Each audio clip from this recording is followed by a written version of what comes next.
फूटा घड़ा। बहुत समय पहले की बात है। किसी गांव में एक किसान रहता था। वह रोज भोर में उठकर दूर झरनों से स्वच्छ पानी लेने जाया करता था।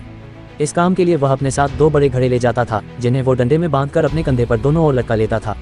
उनमें से एक घड़ा कहीं से फूटा हुआ था और दूसरा एकदम सही था। इस वजह से रोज घर पहुंचते पहुंचते किसान के पास 1.5 घड़ा पानी ही बच पाता था।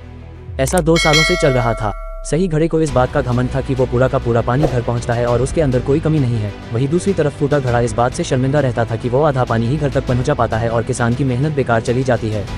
फूटा घड़ा ये सब सोचकर बहुत परेशान रहने लगा और एक दिन उससे रहा नहीं गया। उसने किसान से कहा, मैं खुद पर शर्मिंदा हूँ और आपसे क्षमा मांगना चाहता हूँ। क्यों? किसान ने पूछा। तुम किस बात से शर्मिंदा हो? शायद आप नहीं जानते, पर मैं एक जगह से फूटा हुआ हूँ और पिछले 2 सालों से मुझे जितना पानी घर पहुँचाना चाहिए था बस उसका आधा ही पहुँचा पाया हूँ। मेरे अंदर ये बहुत बड़ी कमी है और इस वजह से आपकी मेहनत बर्बाद होती रही है। फूटे घड़े ने दुखी होते हुए कहा। किसान को घड़े की बात सुनकर थोड़ा डैक हुआ और वह बोला, कोई बात नहीं, मैं चाहता हूँ कि आज लौटते वक्त तुम रास्ते में पड़ने वाले सुंदर फूलों को देखो।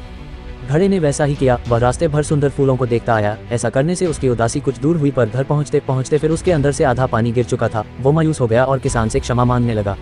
किसान बोला, शायद तुमने ध्यान नहीं दिया, पूरे रास्ते में जितने भी फूल थे वो बस तुम्हारी तरफ ही थे। सही घड़े की तरफ एक भी फूल नहीं था। ऐसा इसलिए क्योंकि मैं हमेशा से तुम्हारे अंदर की कमी को जानता था और मैंने उसका लाभ उठाया।